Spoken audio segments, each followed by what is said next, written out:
অখিল গগৈ ডাঙৰীয়া জন্তু হয়। এই বক্তব্য দিছে বদৰুদ্দিন আজমলে, এজন জনপ্ৰতিনিধি, প্ৰাক্তন সাংসদ, আৰু প্ৰাক্তন সাংসদগৰাকীয়ে এইবাৰ লোকসভা নিৰ্বাচনত অতি বেয়াকৈ পৰাজিত হয় তেওঁ বৰ্তমান দিক বিদিক হেৰুৱাই পেলাইছে। তেখেতে নিজৰ মানসিক ভাৰসাম্য হেৰুৱাই এতিয়া মন মগজুত তেখেতৰ যি ক্ৰিয়া কৰিছে সেই ক্ৰিয়া এতিয়া তেখেতৰ মুখত প্ৰকাশ কৰিছে আৰু অখিল গগৈ ডাঙৰীয়াক জন্তুৰ লগত তুলনা কৰিছে।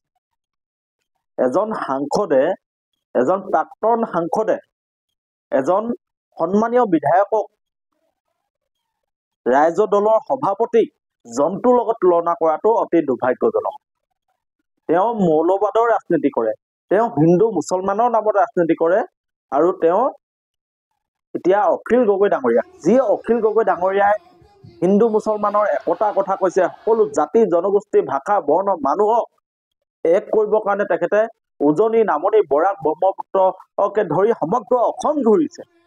সেই মানুহজনক বদৰুদ্দিন আজমল বোলা মানুহজনে এতিয়া জন্তুৰ লগত তুলনা কৰিছে। কাৰণ এইবাৰ লোকসভা নিৰ্বাচনত অতি বেয়াকৈ বদৰুদ্দিন আজমলে হাৰিবলগীয়া হৈছিল, আৰু তাৰ মূলতে ৰাইজৰ দলৰ সভাপতি তথা বিধায়ক অখিল গগৈ ডাঙৰীয়া।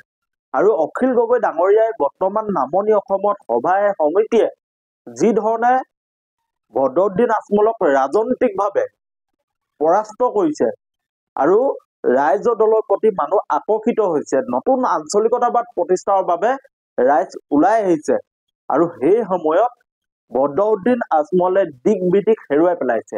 তেখেতে মানসিক ভাৰসাম্য হেৰুৱাই পেলাইছে আৰু মুখত যিহকে আহিছে তিহকে তেখেতে বলকিবলৈ আৰম্ভ কৰিছে। বদৰুদ্দিন আজমল, যি বদৰুদ্দিন আজমলে হিন্দু মুছলমানৰ নামত ভোট খোজে, যি বদৰুদ্দিন আজমলে মানুহক ভাগ ভাগ কৰি থাকে, সেই বদৰুদ্দিন আজমলক অখিল গগৈ ডাঙৰীয়াই অসমৰ ৰাজনীতিৰ পৰা বিদায় দিবৰ কাৰণে মুছলমান সমাজক আহ্বান জনাইছে। আৰু অখিল গগৈ ডাঙৰীয়াই আপোনালোকে দেখিছে যে সমগ্ৰ অসম ঘূৰি আছে, সমগ্ৰ অসম ঘূৰি অখিল গগৈ ডাঙৰীয়াই কৈছে যে সকলো মানুহ এক হ'ব লাগে, সকলো জাতি জনগোষ্ঠী এক হ'ব লাগে, ভাষা বৰ্ণ মানুহ এক হ'ব লাগে, আৰু সকলোৱে মিলি এখন নতুন অসম গঢ়িব লাগে, যিখন অসমত সকলো মানুহে সমমৰ্যাদা আৰু সম অধিকাৰে জীয়াই থাকিব পাৰে।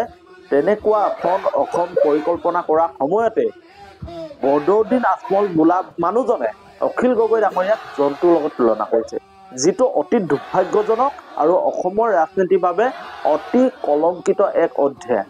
আমি ক'ব খুজিছো যে বৰ্তমান অসমৰ ৰাজনীতিত বদৰুদ্দিন আজমল বোলা মানুহজন অপ্ৰাসংগিক। তেখেতৰ প্ৰাসংগিকতা বৰ্তমান নামনি অসমত বা মুছলমান সমাজত নোহোৱা হোৱাৰ বাবেই এতিয়া তেখেতে মূলতে অখিল গগৈ ডাঙৰীয়াক জগৰীয়া কৰিব খুজিছে। অখিল গগৈ ডাঙৰীয়াৰ বাবেই মুছলমান সমাজত তেখেতৰ যি সাম্প্ৰদায়িক ৰাজনীতি, এই ৰাজনীতি এতিয়া নচলা পইচাতে পৰিণত হৈছে। এই ৰাজনীতিক অসমৰ মানুহে নস্বাত কৰিছে, মুছলমান মানুহে নস্বাত কৰিছে, আৰু সকলো জাতি জনগোষ্ঠী এখন ঐক্য অসম গঢ়িবৰ বাবে অখিল গগৈ ডাঙৰীয়াৰ লগত সকলো জাতি জনগোষ্ঠী ভাষা বৰ্ণ মানুহ ঐক্যবদ্ধতাৰে ওলাই আহিছে। আৰু সেই ঐক্যবদ্ধতা দেখি এতিয়া বদৰুদ্দিন আজমলে নিজৰ মানসিক ভাৰসাম্য হেৰুৱাই অখিল গগৈ ডাঙৰীয়াক আক্ৰমণৰ লক্ষ্য কৰি লৈছে। গতিকে এই যি আক্ৰমণ অখিল গগৈ ডাঙৰীয়াৰ প্ৰতি বদৰুদ্দিন আজমলৰ যি তুচ্ছ তাচ্ছিল্যমূলক বক্তব্য, এই বক্তব্য অসমৰ ৰাইজে বিৰোধিতা কৰিছে।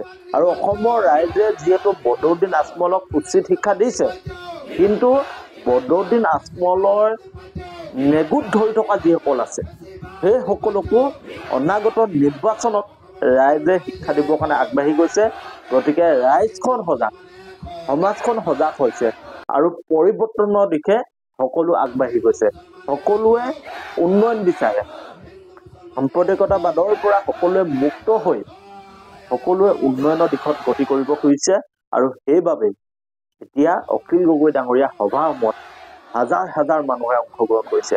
সকলোৱে অংশগ্ৰহণ কৰি শপত বাক্য পাঠ কৰিছে যে সকলো জাতি জনগোষ্ঠী এক হওক, হিন্দু মুছলমান এক হওক, সকলোৱে আমি এখন নতুন অসম গঢ়িব লাগে আৰু সাম্প্ৰদায়িকতাবাদ অসমৰ পৰা নোহোৱা কৰিব লাগে।